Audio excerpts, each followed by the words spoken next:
Sarah Chen had never imagined she would find herself standing at the gates of Naval Amphibious Base Coronado on a fog-covered Tuesday morning in March.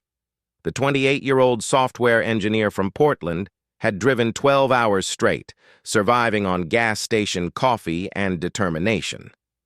Her Honda Civic looked painfully out of place among the military vehicles, but she had come too far to turn back now. 3 months earlier, Sarah's life had been completely different.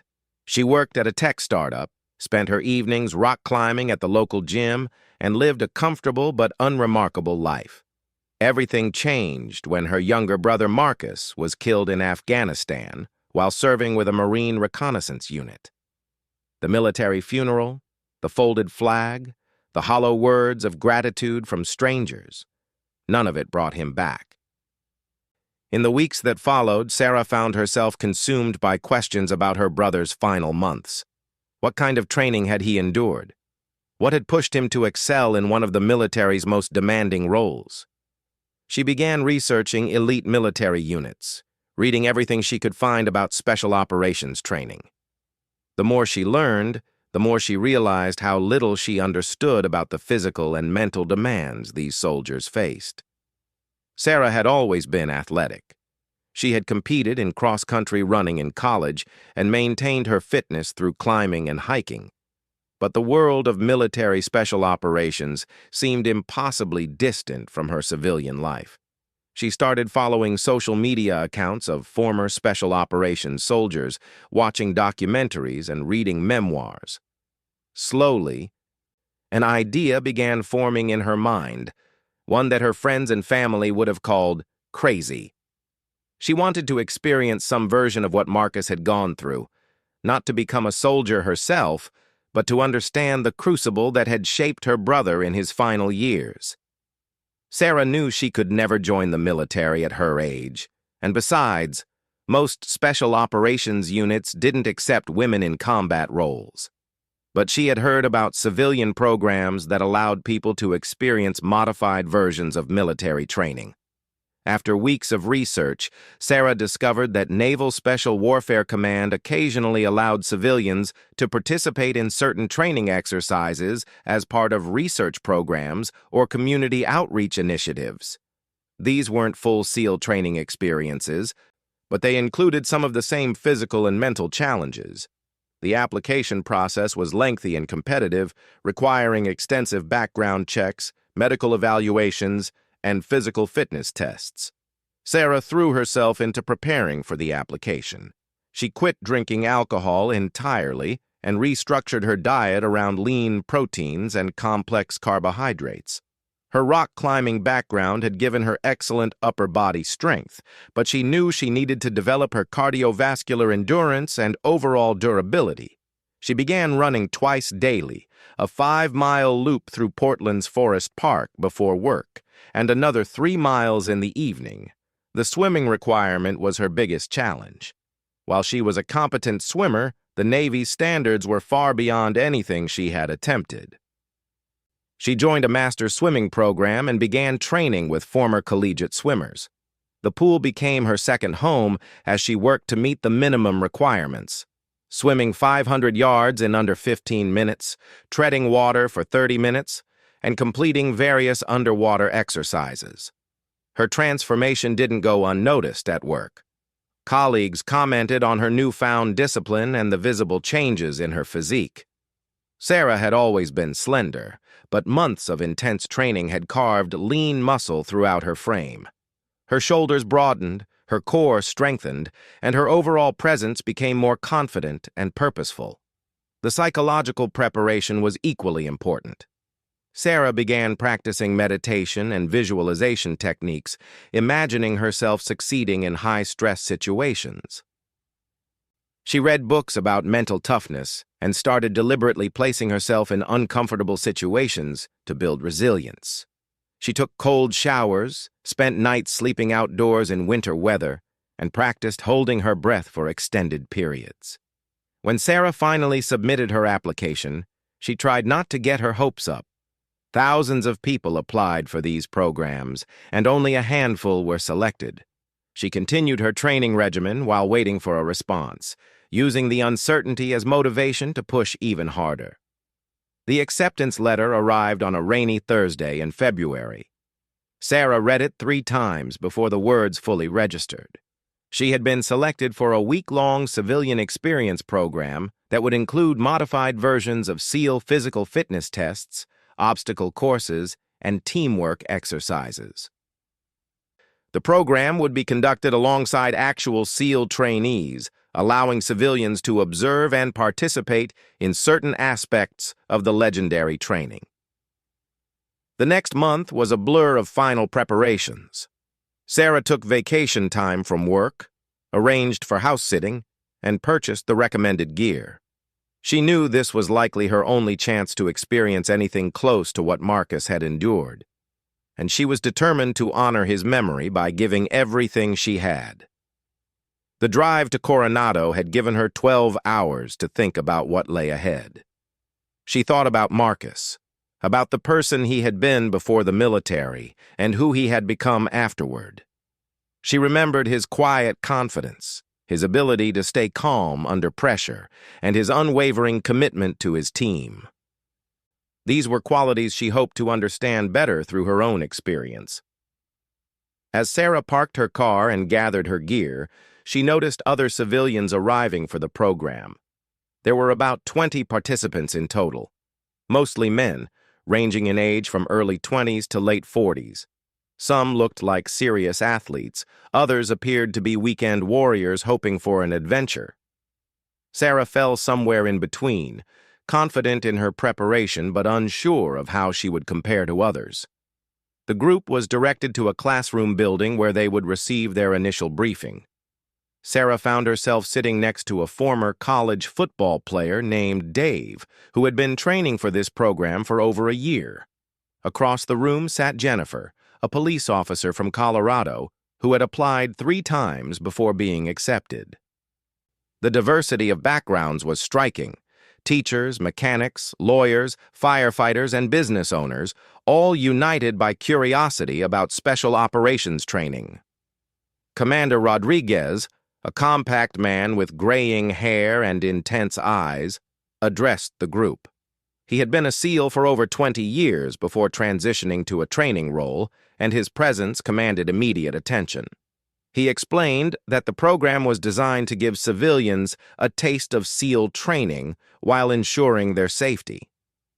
They would participate in modified versions of exercises that actual SEAL candidates complete, though certain high-risk elements would be excluded.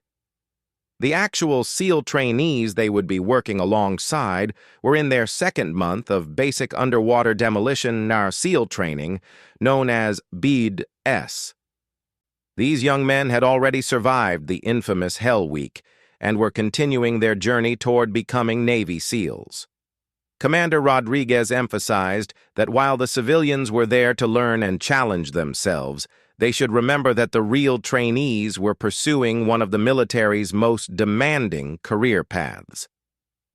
Sarah listened intently as Commander Rodriguez outlined the week's schedule. They would begin each day before dawn with physical training, including running, swimming, and calisthenics. The afternoons would feature obstacle courses, team-building exercises, and educational sessions about special operations history and tactics. The week would culminate in a modified version of the final physical fitness test that SEAL candidates must pass. That evening, as Sarah settled into her temporary quarters, she reflected on the magnitude of what she was attempting. She was about to spend a week training alongside some of the military's most elite warriors, pushing her body and mind to limits she had never experienced. The next morning would bring her first real test, and she was both nervous and excited to see what she was truly capable of achieving. She thought about calling her parents to tell them where she was, but decided against it. They still didn't fully understand her need to pursue this experience, viewing it as an unhealthy fixation on Marcus's death. Sarah saw it differently, as a way to connect with her brother's memory and perhaps discover something important about herself in the process. As she lay in her narrow bunk bed, Sarah could hear the sounds of actual SEAL trainees preparing for the next day. Their quiet conversations and the rustle of gear being organized reminded her that she was now part of something much larger than herself. Tomorrow would bring the beginning of the most challenging week of her life, and she was determined to prove that her months of preparation had been worthwhile. The foghorn from a nearby ship provided a haunting soundtrack to her final thoughts before sleep. Sarah Chen, software engineer from Portland, was about to discover what she was truly made of in one of America's most demanding training environments. She had no idea that by the end of the week, her name would be spoken with respect throughout the naval special warfare community, and that her performance would challenge assumptions about what civilians, particularly women, were capable of achieving. The alarm sounded at 0430 hours, piercing the darkness like a blade. Sarah was already awake, having spent the last hour listening to her heartbeat and mentally preparing for what lay ahead. Around her, the other civilians stirred with varying degrees of enthusiasm. Some bounced out of bed immediately, while others groaned and moved slowly toward their gear. Within 10 minutes, they were standing in formation on the beach, the Pacific Ocean stretching endlessly before them in the pre-dawn darkness. The sand felt cold and firm beneath their feet, and the salt air carried the promise of a challenging day. Commander Rodriguez stood before them, flanked by 3 active SEAL trainees who would serve as their guides and evaluators throughout the week. The SEAL trainees were an impressive sight even in the dim light. Petty Officer Martinez was a compact man from Texas with 4 arms like steel cables. Petty Officer Johnson stood well over 6 feet tall, his presence commanding despite his youth. The third trainee, Petty Officer Williams, had a quiet intensity that suggested depths of determination that few could match. All 3 had survived Hell Week just months earlier and carried themselves with the confidence of men who had already proven their mettle. The morning began with what Commander Rodriguez called a gentle warm-up, a 2-mile run along the beach. Sarah had run thousands of miles during her preparation, but running in soft sand proved to be an entirely different challenge. Her calves burned within the first quarter mile, and she quickly learned to adjust her stride and breathing pattern. Several of the civilian participants began falling behind immediately, but Sarah found herself keeping pace with the middle of the pack. What surprised her was how effortlessly the SEAL trainees moved. Even while carrying on conversations, they seemed to glide across the sand without strain. Petty Officer Martinez jogged backward for portions of the run, calling out encouragement and technique tips to struggling civilians. His casual display of superior fitness was both intimidating and inspiring.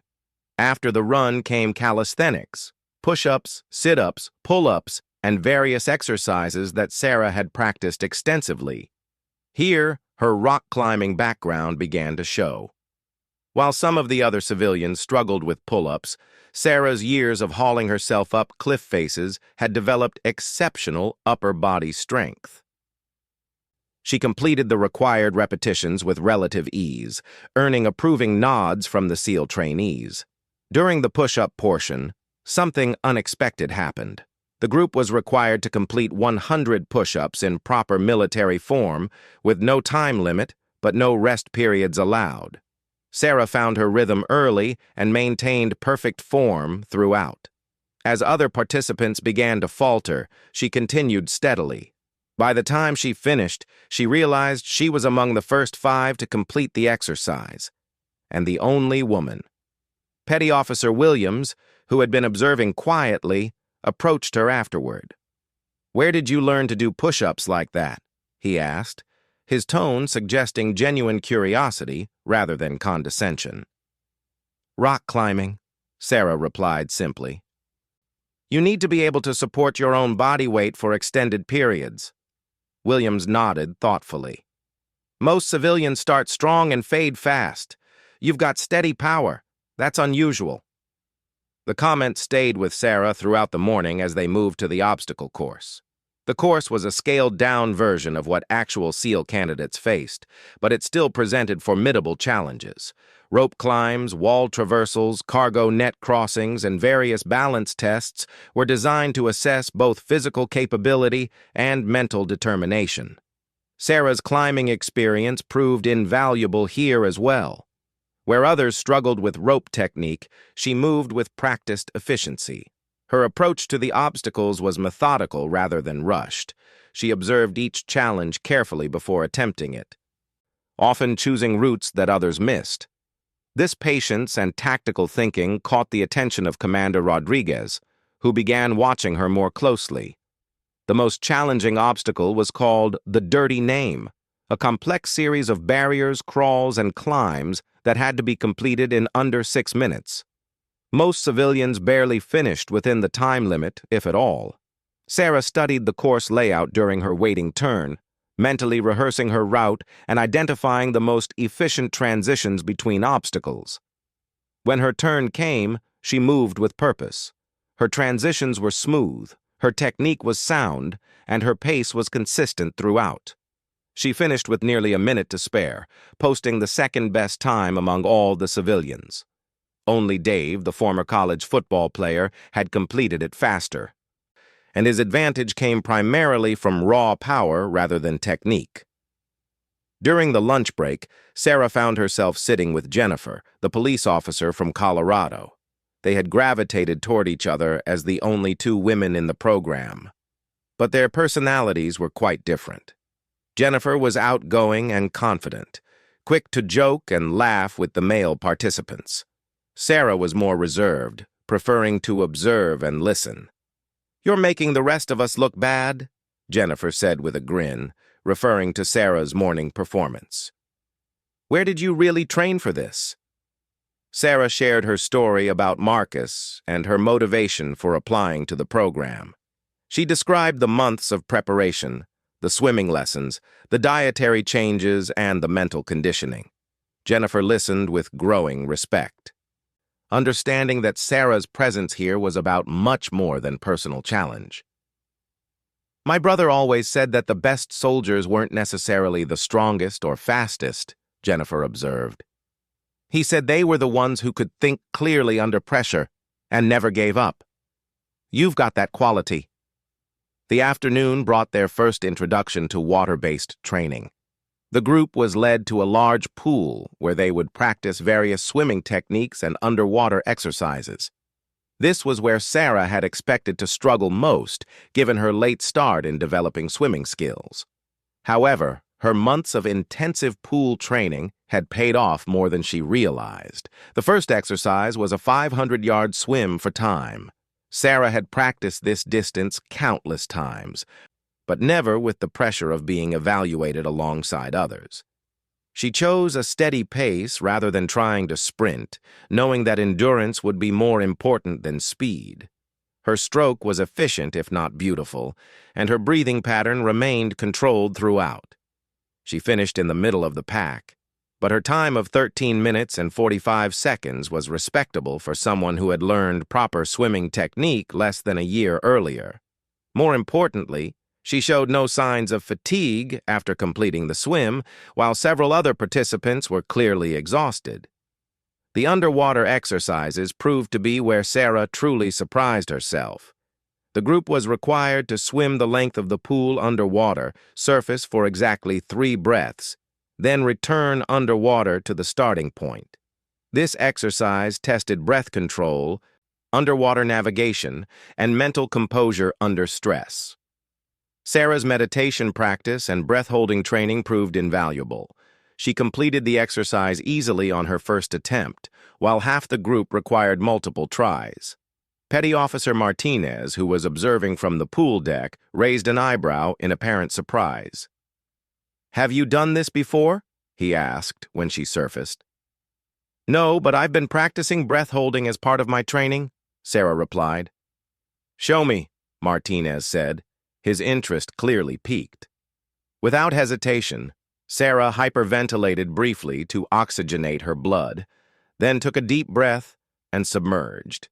She had practiced this routine hundreds of times in her apartment pool, gradually extending her underwater time. The key was staying completely relaxed and moving as little as possible to conserve oxygen. The pool fell silent as Sarah remained motionless on the bottom. 30 seconds passed, then a minute, then 90 seconds. Even the SEAL trainees were watching now, their casual attitudes replaced by focused attention. At 2 minutes and 15 seconds, Sarah calmly pushed off from the bottom and surfaced, breathing normally. The silence stretched for several seconds before Petty Officer Johnson let out a low whistle. "That's impressive for a civilian," he said, and Sarah could hear genuine respect in his voice. Commander Rodriguez had materialized poolside during her demonstration. "Where did you learn breath control like that?" he asked. Sarah explained her preparation routine and her motivation for developing these skills. She mentioned reading about the breathing techniques used by Navy divers and trying to adapt them for her own training. Commander Rodriguez listened thoughtfully, occasionally asking specific questions about her methods.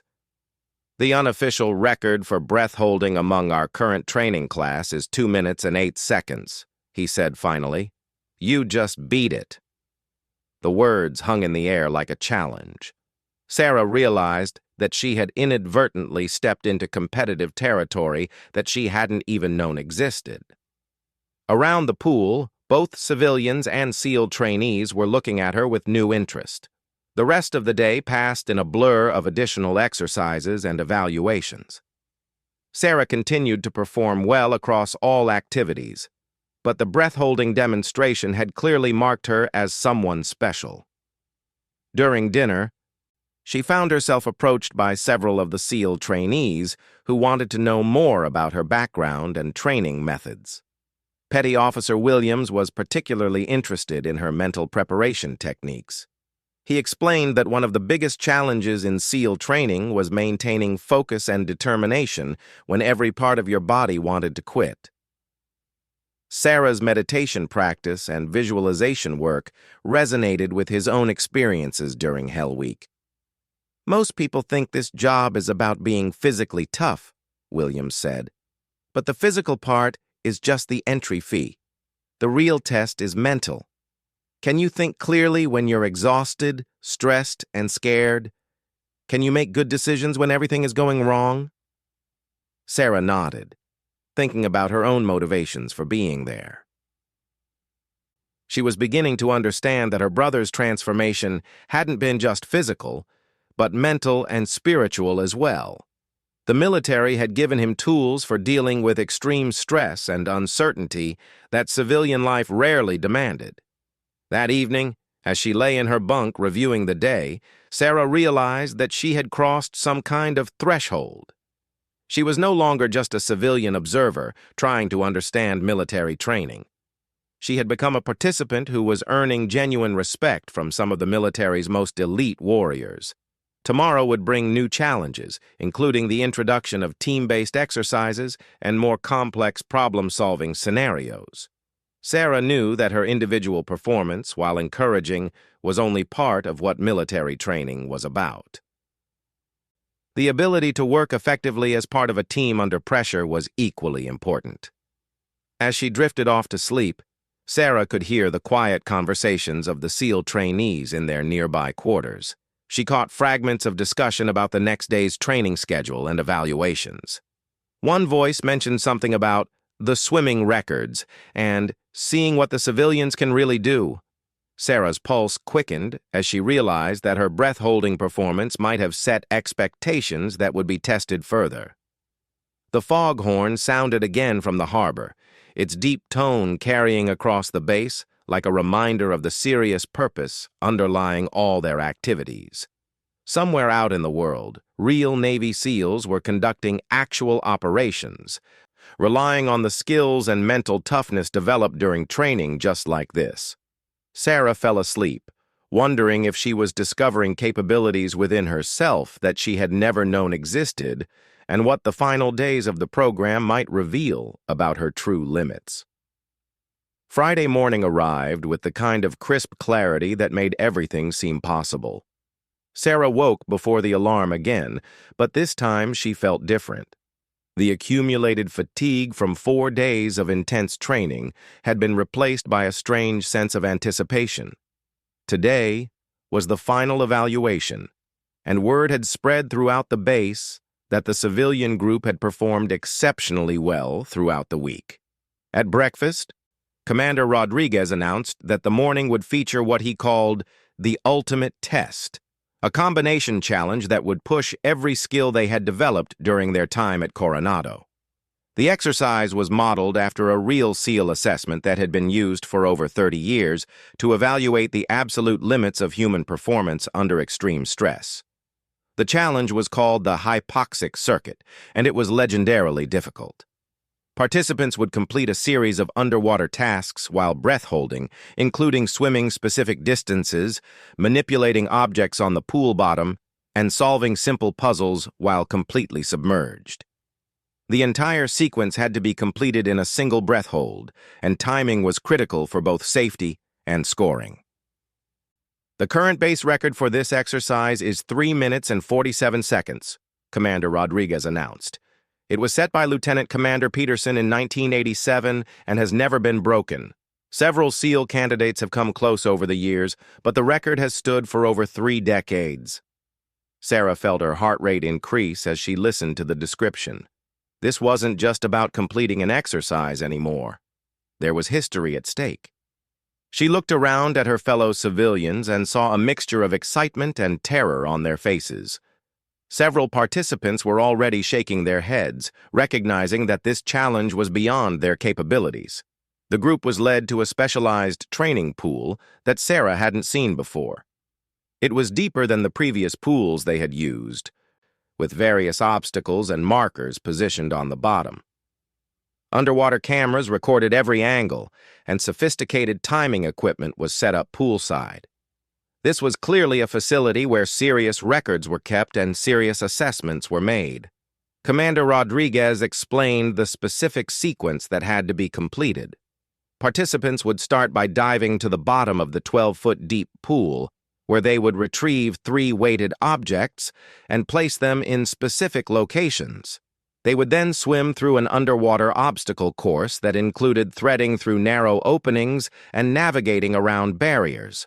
Finally, they would need to solve a simple mechanical puzzle on the pool bottom before surfacing.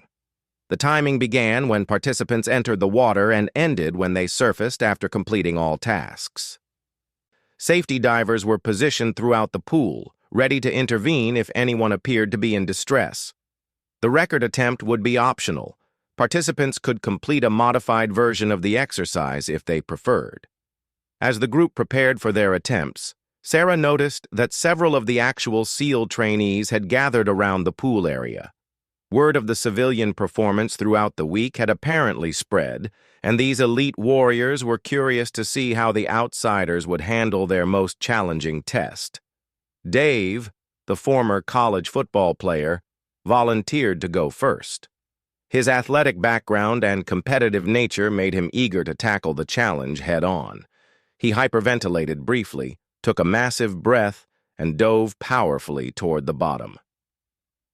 His raw strength served him well during the object manipulation phase, but his technique became increasingly frantic as oxygen debt accumulated. He managed to complete about 60% of the course before surfacing, gasping desperately for air.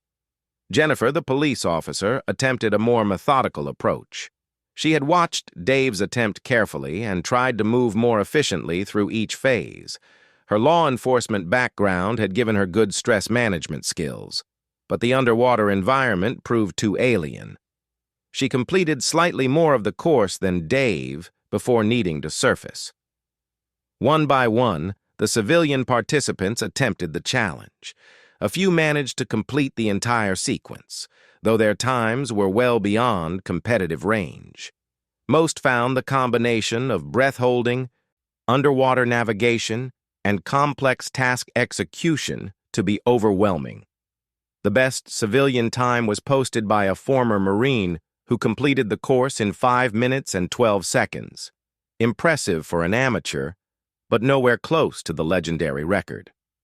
As Sarah prepared for her attempt, She could feel the attention of everyone around the pool. Her breath-holding demonstration earlier in the week had established expectations, but this challenge was far more complex than simply staying underwater.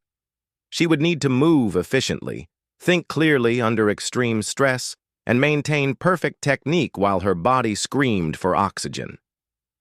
Petty Officer Martinez approached her as she began her pre-dive routine. "Do you mind if I try my luck?" he asked with a grin, referring to the betting pool that had apparently developed among the SEAL trainees regarding her performance. "I've got $20 that says you beat 4 minutes. Sarah looked around and realized that most of the SEAL trainees were watching her preparation with genuine interest. These were men who had succeeded in one of the world's most demanding selection processes, and they were treating her attempt as a serious competitive effort rather than a novelty act. "What's the closest anyone has come to the record?" Sarah asked. "Lieutenant Thompson got 3 minutes and 53 seconds about 10 years ago," Petty Officer Williams replied. "He missed it by 6 seconds. A few others have been within 15 seconds over the years, but nobody has seriously threatened Peterson's time." Sarah nodded and began her breathing preparation.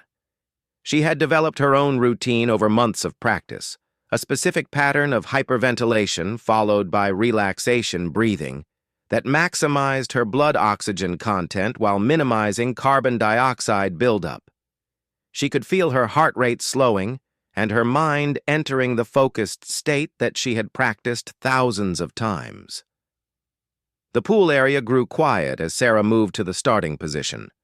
Even the other civilian participants had stopped their own conversations to watch. Sarah took her final breath, a long, slow inhalation that seemed to expand her entire torso, and slipped into the water with barely a splash. The descent felt familiar now. Sarah had always been comfortable underwater, but the past week of training had given her confidence in this environment that she had never possessed before. She reached the bottom efficiently and began the object manipulation phase with methodical precision. The weighted objects were awkward to handle, but Sarah's rock climbing experience had taught her how to maintain grip strength even when fatigued. She moved each object deliberately, double-checking their positioning before moving to the next task. Above her, she could see the shadowy figures of observers tracking her progress. The obstacle course phase required careful navigation through a series of underwater barriers. Sarah had memorized the route during her observation of previous attempts, identifying the most efficient path through each section. She moved smoothly through the openings, her body position streamlined to minimize drag and energy expenditure. As Sarah reached the final puzzle section, she could feel the first hints of oxygen debt beginning to affect her thinking. The puzzle required manipulating several mechanical levers in a specific sequence to unlock a weighted door. She had watched other participants struggle with this phase as their oxygen-starved brains failed to process the logical sequence correctly. Sarah forced herself to pause and think clearly about the puzzle before beginning to manipulate the mechanisms. Her meditation practice had taught her to recognize the early signs of panic and override them with conscious control. She worked through the sequence methodically, each movement precise and purposeful. The weighted door swung open and Sarah pushed off from the bottom toward the surface. As she ascended, she could see the timer display through the water and realized that she was moving faster than anyone had expected. The numbers seemed impossibly low, under 4 minutes, under 3 minutes, and 50 seconds, approaching the record territory that had been untouched for decades. Sarah's head broke the surface with what felt like explosive force, and she gasped her first breath in 3 minutes and 41 seconds. The silence around the pool stretched for several heartbeats before someone began clapping, then others joined in, and finally the entire group erupted in cheers and applause. Commander Rodriguez was staring at the timer display with an expression of disbelief. 3 minutes and 41 seconds, he announced, his voice carrying clearly across the pool area. Sarah Chen, civilian from Portland, Oregon, has just broken a 35-year-old base record by 6 seconds. The reaction was immediate and overwhelming. SEAL trainees who had been casually observing were now crowding around the pool edge, their expressions showing genuine amazement. Several of them dove into the water to shake Sarah's hand while she was still catching her breath. Commander Rodriguez was already on his radio, apparently calling someone to verify the official timing.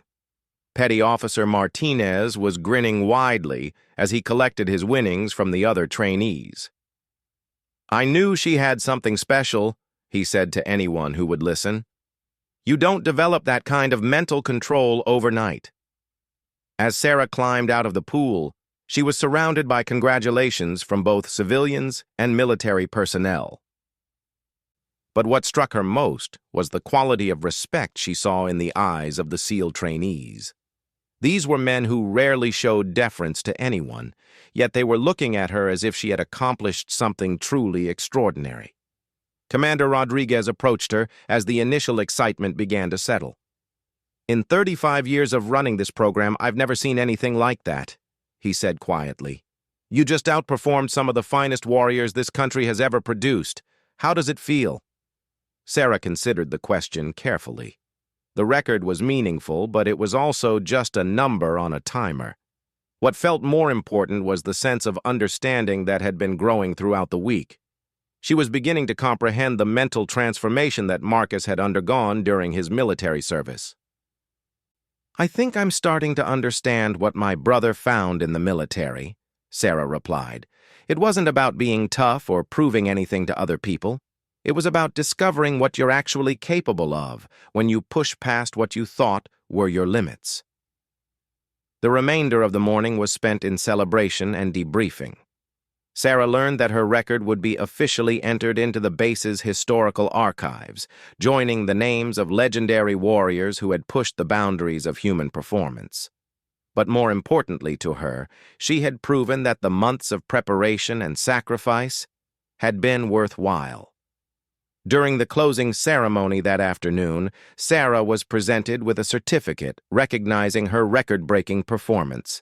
Commander Rodriguez spoke about the significance of her achievement, noting that she had demonstrated the kind of mental toughness and determination that defined the SEAL community. "Records are meant to be broken," he said to the assembled group. "But some records stand for decades because they represent the absolute pinnacle of human performance under extreme conditions. Sarah's achievement today reminds us that excellence can emerge from unexpected places and that the warrior spirit isn't limited by background or occupation." As Sarah prepared to leave Coronado that evening, she was approached by Petty Officer Williams. He had been the quietest of the SEAL trainees throughout the week, but his observations had been consistently insightful. "I wanted to thank you for something," he said. "Watching you this week reminded me why I wanted to become a SEAL in the first place. It's easy to get caught up in the routine of training and forget that what we're doing is actually extraordinary. Your perspective helped me see it fresh again." Sarah was moved by his words. She had come to Coronado hoping to understand her brother's experience, but she was leaving with the realization that she had given something back to the military community as well.